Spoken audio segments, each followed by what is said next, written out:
নমস্কাৰ, মোৰ অন্য টিভিটোলৈ আজি আলহী খাব যাব ওলাইছোঁ ভাগিনহঁতৰ তাত। এইযোৰ কাপোৰ ময়ে চিলাইছোঁ আৰু ল'ৰাক ওলাই দি এয়া শাহুমা, মই আৰু মোৰ ভণ্টি যাব। মোৰো ঘৰ ওচৰতে হয় আৰু তাই চকত ৰখি আছিল। এয়া আহি পালে ভণ্টি আৰু আমি এই ৰিক্সাতে গৈ আছোঁ। ল'ৰাও কিবা কিবি কৈ যাই আছে, আমি তাকে শুনি আছোঁ।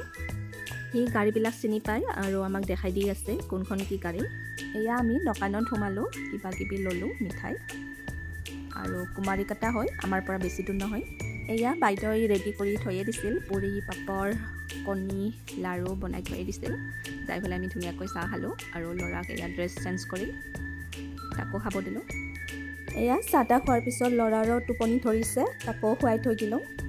বাইদেৱে কেইটামান আঙুলাই দিলে আৰু আমি ধুনীয়াকৈ গোটেইকেইটা এয়া জ্বালা নিমখ সানি গোটেইকেইটা খালোঁ। বাইদেউহঁতৰ ঘৰৰ ওচৰৰ মানুহো আহিছিল, এনেকৈ আমি কথা পাতি আছিলোঁ। অলপ সময়ৰ পিছত এয়া ভাত আঞ্জা হৈ গ'ল। বহুত কেইখনে আঞ্জা বনাইছিল বাইদেৱে আৰু এয়া মাংস, নৰসিংহ দি মাছ, টেঙাই দিও মাছ বনাইছিল, কচু, দালি, ভাজা, এনেকৈ বহুত কেইখনে আছিল আইটেম। তাৰপাছত বাইদেউহঁতৰ ওচৰতে হয় গ্ৰীণ হিমালয় আছে, আমি ভাবিলোঁ তাতে অলপ যাই আহোঁ। বাইদেউহঁতৰ ওচৰৰে হয় আৰু কোনোবা যাব, এনেকৈ আমি গোটেইকেইটা আহিলোঁ।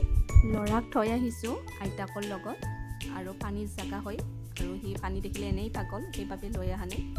গৈ পাই দেখিলোঁ ইমান ধুনীয়া ভিউ আৰু এনেকৈ আমি পানীৰ মাজেদি গৈ আছোঁ। এইকেইদিন ইমান গৰম পৰিছে, এনেকৈ পানী পালে ভালেই লাগে। তাতে ভণ্টি কেইজনী গাও ধুলে, গোটেইকেইটাই এনেকৈ এনজয় কৰিলোঁ আৰু ফটো উঠিলোঁ।